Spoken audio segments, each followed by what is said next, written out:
David sat alone on the edge of the soccer field as the evening sun painted the sky orange. His shoes were dusty, his breathing heavy, but his mind was somewhere else. Usually after soccer practice, he felt happy and proud, but today was different. Earlier that morning, his math teacher had returned the test papers. David stared at the red marks covering his page.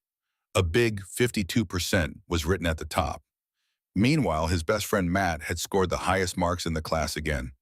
The laughter of students still echoed in David's ears. "Matt is a genius at math," one student had said. David tried to smile, but deep inside he felt small. When he reached home, he threw his school bag beside the couch and lay down quietly. His father noticed immediately. "Something is bothering you," his father said gently. David sighed. "Dad, no matter how hard I try, I can't be as smart as Matt." His father sat beside him silently for a moment. Then he smiled softly. "Come with me." They walked into the backyard garden where cool wind moved through the trees. Birds chirped softly as the evening settled around them.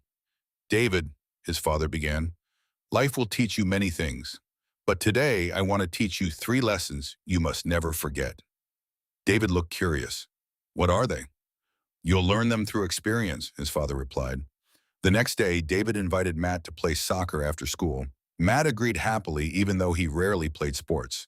As soon as the game began, David moved across the field confidently. He passed defenders easily, controlled the ball perfectly, and scored goal after goal. Matt struggled badly. He missed passes, tripped over the ball, and accidentally kicked it out of bounds several times.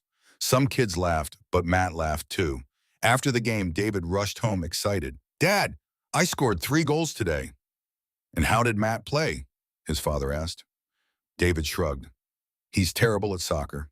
His father smiled knowingly. "And yet he is excellent at math." David slowly understood. "Everyone has different strengths," his father said. "A fish may fail at climbing a tree, but that doesn't mean it cannot swim beautifully." Those words stayed in David's heart. The second lesson came the following day. "Watch Matt carefully at school," his father instructed. "Notice how often he practices math." David paid attention throughout the day. He noticed Matt solving puzzles during lunch, calculating prices in the cafeteria, counting steps while walking, and even helping classmates solve problems for fun. That evening, David reported everything to his father. His father nodded. "Matt became good at math because he practices it constantly. You became good at soccer because you practice every single day.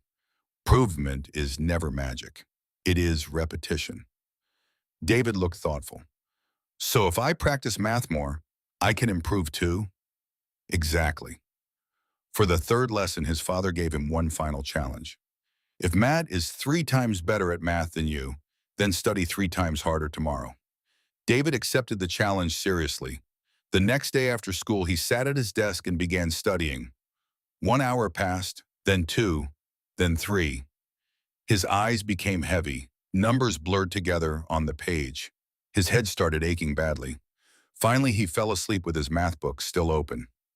Later that night, his father gently woke him. "You tried very hard," his father said kindly. David looked ashamed. "I failed again." "No," his father replied softly. "You learned the most important lesson."